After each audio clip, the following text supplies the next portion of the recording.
బడి గుడి గ్రంథాలయం అనేది చూడకుండా ఎక్కడ పడితే అక్కడ విచ్చలవిడిగా కూటమి పార్టీల నాయకులు విక్రయిస్తున్న కల్తీ మద్యంతో ప్రజల ప్రాణాలు కోల్పోతున్నా ఈ కూటమి ప్రభుత్వం మాత్రం కంటి తుడుపు చర్యలు తీసుకోవడం చాలా దుర్మార్గమని వైఎస్ఆర్సీపీ పిఠాపురం నియోజకవర్గ ఇన్ఛార్జ్ వంగ గీతా విశ్వనాథ్ పేర్కొన్నారు.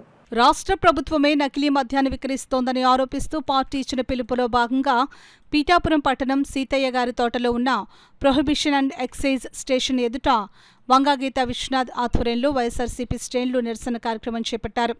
అంతకుముందు పార్టీ కార్యాలయం నుంచి వారంతా ర్యాలీగా ఎక్సైజ్ స్టేషన్కు చేరుకుని అక్కడ నిరసన కార్యక్రమం నిర్వహించారు.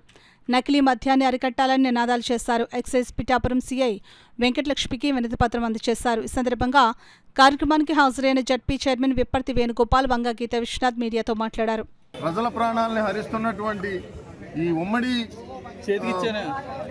ప్రభుత్వానికి మన వైఎస్ఆర్ కాంగ్రెస్ పార్టీ తరఫున మన అధినాయకులైనటువంటి వైఎస్ జగన్మోహన్ రెడ్డి గారి ఆధ్వర్యంలో వివిధ నియోజకవర్గాల్లో ఉన్నటువంటి కోఆర్డినేటర్లు కూడా ఈ రోజున అత్యధికంగా పాల్గొని జనాభాతోటి ఈ నిరసన కార్యక్రమాన్ని చేపట్టడం జరిగింది.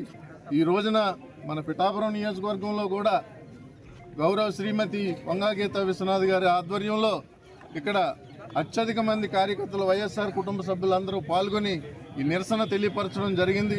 ప్రభుత్వాన్ని మనం కోరుకునేది ఒక్కటే, ఇది అరికట్టండి, బడుగు బలహీన పేద ప్రజల యొక్క ప్రాణాలను కాపాడండి అనేసి మనం కోరుకుంటున్నాం. గత ప్రభుత్వంలో అన్ని టైమింగ్ ప్రకారం జరిగేవి. ఏ విధంగా అయితే ప్రభుత్వమే మద్యాన్ని నడిపించే విధంగా కట్టుదిట్టమైన చర్యలతో భద్రతాయుతంగా నడిపించే విధానాన్ని మీరు అభూత కల్పన చెప్పి అసత్య ప్రచారం చేసి దుష్ప్రచారం చేసి జగన్ గారి మీద ప్రజల్లో అపోహలు రెచ్చగొట్టడం జరిగింది. మరి ఈ రోజు జరుగుతున్నది ఏంటి? ఈ రోజు ప్రజల ప్రాణాలు కోల్పోయారు. ఎవరు బాధ్యులు? దీనికి ప్రభుత్వం బాధ్యత వహించాలి. బాధిత కుటుంబాలని తక్షణం ఆర్థికంగా అన్ని రకాలుగా ఆదుకోవాలి. అదే విధంగా ఈ బాధిత కుటుంబాలు చెందిన వ్యక్తులు మరణానికి కాల్కురైన కల్తీ మధ్య సిండికేట్లు ఎవరైతే ఉన్నారో వాళ్ళు తక్షణం శిక్షించాలి. ఆ విధంగా చేయకపోతే అంతే మాత్రం కాదు, ఈ రోజు నుంచి నిన్నటి నుంచి ఎప్పుడైతే జరిగిందో అప్పటి నుంచి మళ్ళీ ఇంకొక మరణం గాని ఇంకొక ఇబ్బంది గాని జరగకుండా ప్రభుత్వం తక్షణం చర్యలు తీసుకోవాలి. కాబట్టి వైఎస్ఆర్సీపీ కన్సర్న్ ఒకటే, మా జగన్మోహన్ రెడ్డి గారి మా కన్సర్న్ ఒకటే, పేద ప్రజలు ఎవరు కూడా ప్రాణాలు కోల్పోకూడదు, వాళ్ళు ఇబ్బంది పడకూడదు, వాళ్ళకి ఆరోగ్య భద్రత ఉండాలి. అందుకోసం ఈ కల్తీ మద్యదారులను అక్రమ మద్యదారులను ఎవరైతే ఉన్నారో వాళ్ళు కఠినంగా శిక్షించాలి. వాటిని అన్నిటినీ వెంటనే అరికట్టాలి. బాధిత కుటుంబాలను ఆదుకోవాలి. బెల్ట్ షాపులు లేకుండా చేయాలి. టైమింగ్స్ పాటించాలి. ఖచ్చితంగా టైమింగ్స్ పాటించాల్సిన బాధ్యత ఉంది. టైమింగ్స్ పాటించకపోవడం వల్ల మరి శాంతి భద్రతకు విఘాతం కలుగుతుంది.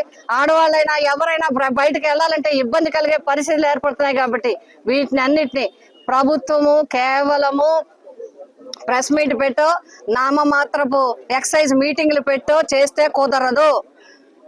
పూర్తి బాధ్యతలు ఎక్సైజ్ శాఖకి సంబంధిత శాఖలకి అప్పచెప్పి వెంటనే యాక్షన్ తీసుకునే విధంగా చేస్తేనే ప్రజల ప్రాణాలు కాపాడబడతాయి.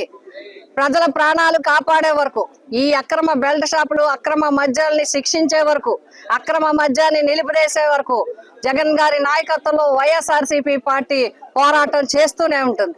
బాధితుల పక్షాన నిలబడి అక్రమ మద్యదారులను మద్యం చేసే వ్యాపారులను శిక్షించాలని చెప్పి డిమాండ్ చేస్తూ ఎక్సైజ్ ఆఫీస్ దగ్గర ఈ కార్యక్రమాన్ని తీసుకోవడం జరిగింది. మేమంతా చివరి వరకు పోరాటం చేస్తూనే ఉంటాం.